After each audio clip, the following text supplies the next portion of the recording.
সত্যিকার অর্থে এই মুহূর্তে বাংলাদেশ বড় বিপদের মুখোমুখি। সেই বিপদগুলোকে যদি আমরা ভাগ করি তাহলে তিনটা ভাগে ভাগ করতে পারি। এক নাম্বার হচ্ছে আন্তর্জাতিকভাবে বাংলাদেশ বিশাল চক্রান্তের মুখোমুখি। দ্বিতীয় নাম্বার হচ্ছে হিন্দু মাইনরিটি নিয়ে বাংলাদেশ বড়ই বিপদে আছে। তৃতীয় নাম্বার হচ্ছে ইসলামী রিলিজিয়াস। এই ইসলামী রিলিজিয়াসের মাধ্যমে আমাদের বাংলাদেশকে চেষ্টা করা হচ্ছে বিশ্বের দরবারে একটা ন্যারেটিভ তৈরি করতে, যে ন্যারেটিভের মূল লক্ষ্য হচ্ছে বাংলাদেশ একটা জঙ্গি গোষ্ঠী। আচ্ছা, সেটা পরে ব্যাখ্যায় আসতেছি, প্রথম থেকে শুরু করি। সবার আসলে সচেতনতা দরকার এই মুহূর্তে। এই সচেতনতা যদি না থাকে তাহলে আমাদের বাংলাদেশ যে স্বাধীনতা 2.0 আমরা পেয়েছি, জুলাই আগস্টের যে গণ অভ্যুত্থান, সেই অভ্যুত্থানের মাধ্যমে আমার যে বাংলাদেশ, আমার যে প্রিয় মাতৃভূমি, সুন্দর একটা বাংলাদেশ আমরা একজন স্বৈরাচার ফ্যাসিস্ট খুনি হায়না থেকে মুক্ত করতে পেরেছি। সেটা আমাদের সবচেয়ে বড় সফলতা। সেই সফলতা আমরা কতটুকু সামনের দিনগুলোতে ধরে রাখতে পারবো, সেই প্রশ্নটা এখন বেশি খুব দারুণভাবে ঘুরপাক খাচ্ছে, যেটা হয়তো বা আপনার আমার কাছে অনেক বেশি সাধারণ মনে হতে পারে। আমরা খুব সাধারণভাবে জীবনযাপন করছি যে স্বৈরাচারের তো বিদায় হয়ে গেছে, স্বৈরাচার তো ইন্ডিয়া পালিয়ে গেছে, বা তার আর কোনো ফিরে আসার কোনো সম্ভাবনা নেই, এমনটা মনে করে আমরা অনেকটা নিশ্চুপ আছি। কিন্তু আন্তর্জাতিকভাবে চক্রান্ত কিন্তু শেষ হয় না। যে ফ্যাসিস্ট খুনি হায়না বাংলাদেশ থেকে পালিয়ে গিয়েছে, সে খুনি কিন্তু বসে নাই ইন্ডিয়াতে থেকে। তার প্রত্যেকটা চক্রান্ত চলমান, তার এক একটা কল রেকর্ড পাস হচ্ছে। যদিও সেই কল রেকর্ডগুলা নিজে বা তার দলীয় নেতাকর্মীদের মাধ্যমে পাশ করানো হচ্ছে, যাতে করে অন্যান্য নেতাকর্মীদের, আওয়ামী লীগের দলের যাতে মনোবলটা বাড়ে, সেই কারণে এই কল রেকর্ডগুলো পাশ করা হচ্ছে। আচ্ছা, যাই হোক, সেটা সাইডে রাখি। ইন্ডিয়ার মিডিয়াগুলোর আপনি যদি অবস্থা দেখেন তাহলে তারা কিন্তু পাগল হয়ে গেছে একরকম। কারণ দক্ষিণ এশিয়ার মধ্যে একমাত্র বাংলাদেশ সর্বশেষ রাষ্ট্র বা কান্ট্রি ছিল, যেই কান্ট্রি বা দেশের সাথে ইন্ডিয়ার একটা প্রত্যক্ষভাবে সমর্থন ছিল। ফ্যাসিস্ট হায়না স্বৈরাচারকে বসে এসে এই দেশটাকে যেভাবে ইচ্ছে সেভাবে আগ্রাসন চালিয়েছে, যেভাবে ইচ্ছে সেভাবে তার মতাদর্শকে এখানে বাস্তবায়ন করেছে। কিন্তু এই ফ্যাসিস্টের পতনের পর ইন্ডিয়ান মিডিয়াগুলা বা ইন্ডিয়ান যে সরকার, তারা পুরো উন্মাদের মতো আচরণ করতেছে। তাদের এক একটা নিউজ আপনি দেখলে আপনার মাথা ঘুরাবে, যে মনে হচ্ছে এই মুহূর্তে পুরো বাংলাদেশ একটা জঙ্গি রাষ্ট্র হয়ে গেছে। এখানে হিন্দুদেরকে এমন মারা মারতেছে, তাদের এমন অবস্থা করতেছে যে তাদের অবস্থা খুবই খারাপ। তারা এখানে বসবাসের অযোগ্য হয়ে পড়ছে, তারা এখানে বসবাস করতে পারতেছে না। পৃথিবীর কাছে বাংলাদেশকে টেরোরিস্ট হিসেবে প্রমাণ করার যে তাদের এত চেষ্টা, এটা কল্পনার বাহিরে। এই যে ময়ূক রঞ্জন আর বাংলা, বা এটা কি বলে, আর বাংলা যে চ্যানেলটা, সেই চ্যানেলের ময়ূক রঞ্জন মানে পুরো মলম বিক্রেতা না অন্য কিছু, এর বাহিরে, মলম বিক্রেতার বাহিরে বা হকারের বাহিরে তাকে আর কোনো শব্দ দিয়ে ব্যাখ্যা করা যায় না। তাইলে এই হকার একটা কথা, মানে শুধু বাংলাদেশ নিয়ে, বাংলাদেশে এই গণ অভ্যুত্থানের পরে, জুলাই আগস্টের পরে অনেক পজিটিভ কিছু হয়েছে, অনেক ভালো ভালো কিছু হয়েছে, কিন্তু সেগুলো নিয়ে কোনো নিউজ নাই। শুধুমাত্র বাংলাদেশকে কিভাবে ছোট করে, কিভাবে মাইনরিটি নিয়ে হিন্দু নির্যাতন হচ্ছে, হিন্দুদেরকে মারা হচ্ছে, হিন্দুদেরকে এই করা হচ্ছে, সেই করা হচ্ছে, এইগুলো বলে তারা তাদের মিডিয়া দিয়ে পুরো বিশ্বকে দেখাতে চাইছে যে বাংলাদেশে হিন্দু নির্যাতন হচ্ছে। আরেকটা বিষয় যেটা, সেটা হচ্ছে ইন্ডিয়ার যে নিউজগুলা, ইন্ডিয়ার নিউজ ফিডগুলা যেভাবে বাংলাদেশের নিউজগুলা প্রচার করতেছে, ইসলামী টেরোরিস্ট বা জামাত বা বিভিন্ন ইসলামী দলগুলো এখানে সক্রিয় হচ্ছে, সেই নিউজগুলো যেভাবে ইন্ডিয়ার নিউজ পেপার ছাপাচ্ছে, তেমনি সেই ইন্ডিয়ার নিউজ পেপার থেকে ব্লুমবার্গ একটা আন্তর্জাতিক গণমাধ্যম, সেই গণমাধ্যমও নতুন করে বাংলাদেশ নিয়ে এই বিষয়টা নিয়ে কনসার্ন, যে বাংলাদেশে ইসলামী যে রাজনীতি, সেটার কিন্তু প্রভাব বিস্তার হচ্ছে। রিজিওনাল থ্রেট, মানে আঞ্চলিকভাবে বাংলাদেশকে একটা রিজিওনাল থ্রেটে পরিণত করছে, আন্তর্জাতিক হুমকি হিসেবে দেখা হচ্ছে। অথচ বাংলাদেশ একটা শান্তি শৃঙ্খলাপূর্ণ দেশ।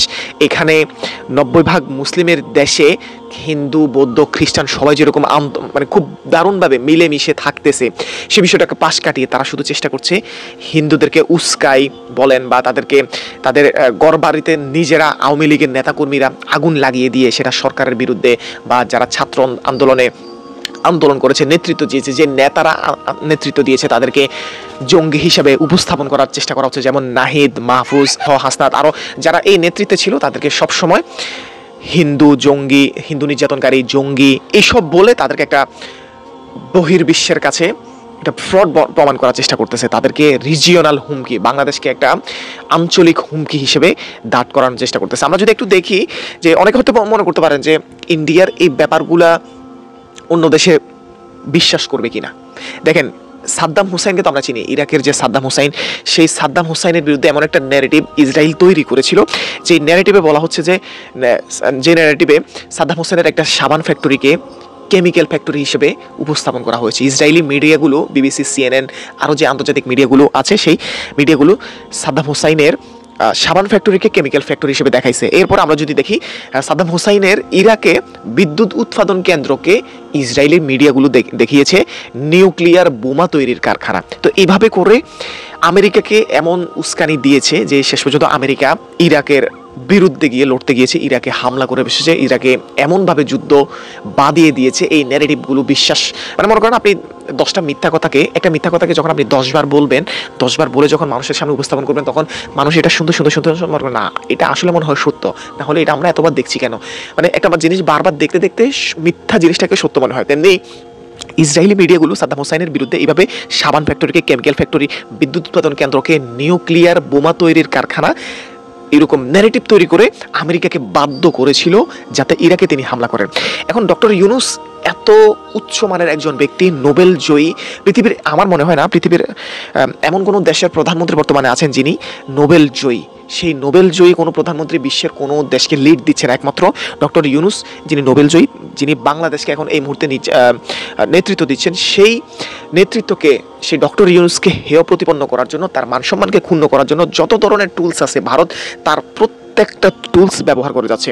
ইন্টারন্যাশনাল পরিমণ্ডলে প্রতিবেশীহীন একটা দেশে পরিণত হয়েছে ইন্ডিয়া।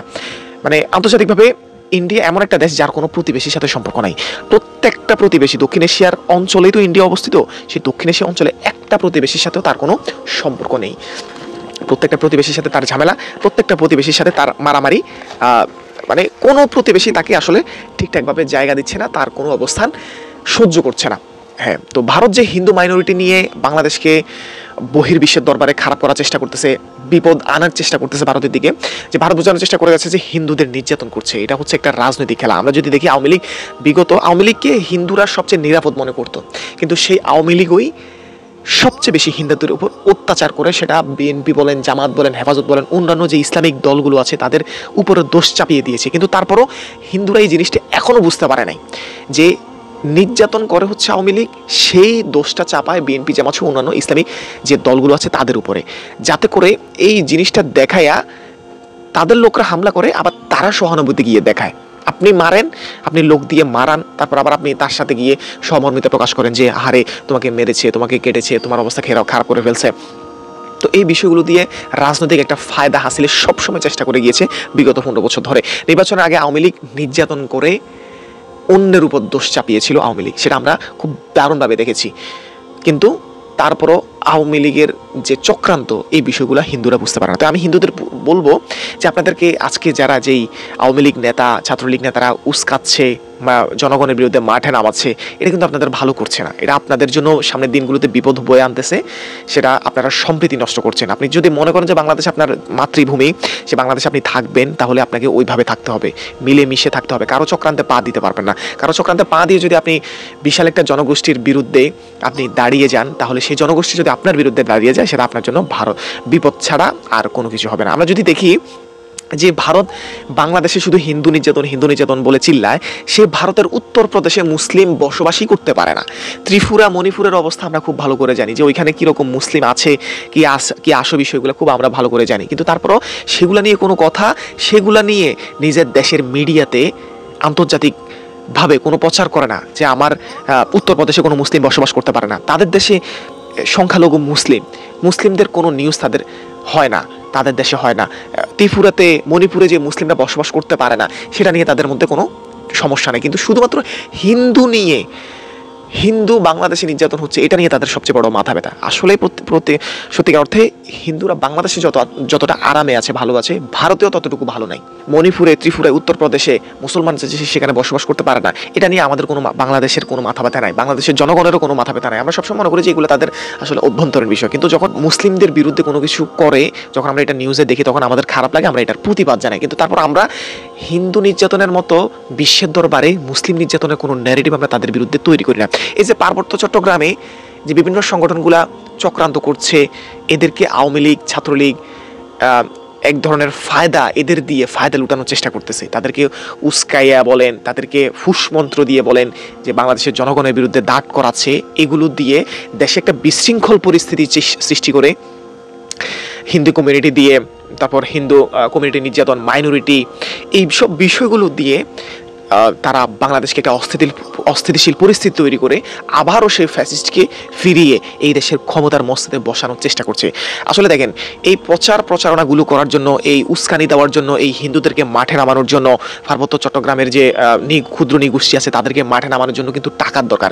এখন বিগত 15 বছর ধরে আপনারা দেখেছেন যে আওয়ামী লীগ বলেন বা আওয়ামী লীগের যত সংগঠন বা আছে, প্রত্যেকটা সংগঠন যে পরিমাণ দেশের মানুষের টাকা লুটপাট করেছে, তাদের আসলে টাকার অভাব নেই।